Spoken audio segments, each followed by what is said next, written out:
Have you ever stopped to wonder if the safe, serene town you were living in might be hiding something sinister? Hidden behind picturesque landscapes and charming historical facades, there's a shadow in Tamworth, New South Wales, a sinister undercurrent of serious crimes and corruption that shakes its very foundation. Today we tear down the veil and expose what has been festering beneath the surface. Welcome to Tamworth, regional Australia's capital of music. But unbeknownst to most, it's also the breeding ground for some of the largest systemic corruption scandals. What you're about to hear is not fiction or conspiracy. These revelations are an unbiased lens into a community betrayed from within by those who swore to protect or serve it. This story begins, as many tales of corruption do, with a name that should symbolize leadership and trust: Mayor Colin Murray. At first glance, he appears like any other regional mayor, focusing on infrastructure and economic growth. But peel back the layers, and you dive straight into a cesspool of illegal activities, including tortuous interference, anti-competitive trade practices, and even alleged international crimes conducted during his visit to China in 2017. A government-funded trip turned into a deal-making spree for personal financial gain. Imagine this: someone entrusted with your town's future, potentially orchestrating deals way above ethical lines on foreign soil. Alongside him, his close ally, Paul Bennett, general manager at Tamworth Regional Council, emerges as a centerpiece in this tangled web of deceit. Imagine a public servant actively writing correspondence to investors and local businesses to sabotage contracts, a clear abuse of office to line his own pockets. Properties valued at millions of dollars were practically given away, while lucrative developments and community-centered projects were scuttled. The opportunity cost is not just in lost jobs and stalled projects, but the betrayal of public trust. If you think that's alarming, let's widen the lens. This wasn't just about financial enrichment. It goes deeper. Mayor Murray's eventual appointment as chairman of Infrastructure Australia sparked outcry, with critics attributing his rise to political backing from corrupt allies such as Barnaby Joyce. Further investigations point towards a staggering $210 million fraud involving water licenses, a conspiracy built on misinformation, covered up through an elaborate banking scheme, and designed to pilfer one of the region's most precious assets without public benefit. What's even more chilling, infrastructure promised to citizens through these stolen funds didn't even materialize. Reservoirs that could have generated sustainable water supplies and electricity for decades. Mere illusions on paper. You might ask, how could deception run this deep in a small town like Tamworth? Isn't there oversight? But here's the horror. This corruption was systemic. It wasn't contained to council offices or backdoor deals.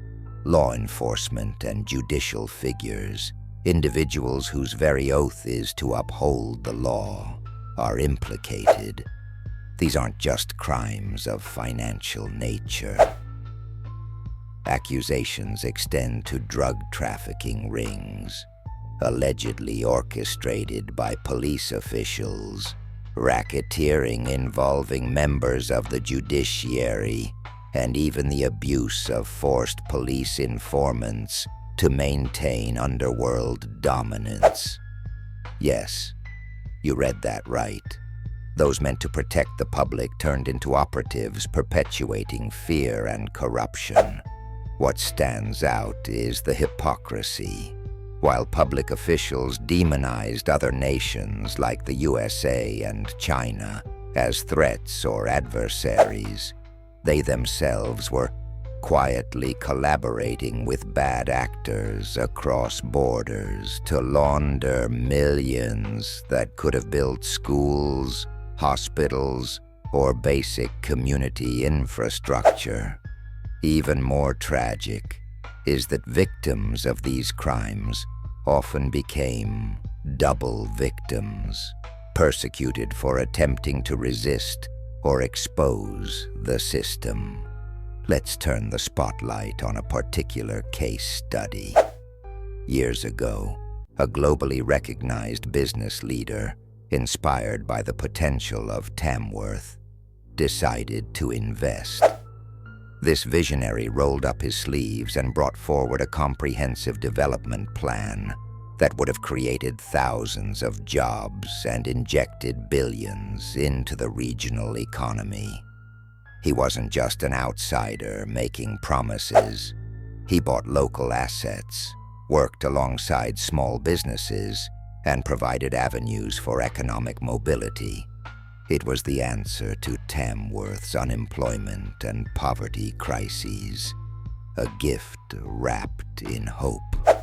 But what happened next would leave you speechless.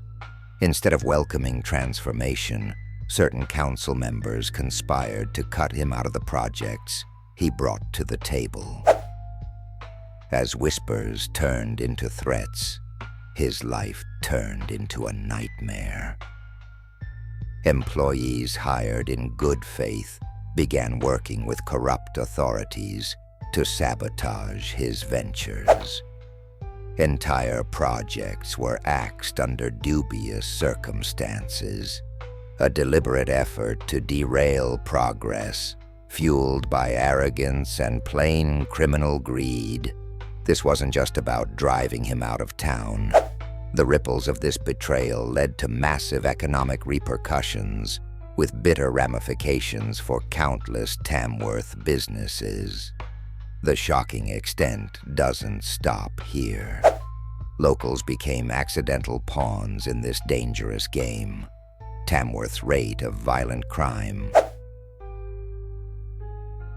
drug abuse, and poverty spiraled out of control, direct consequences of a system stripped down for profit.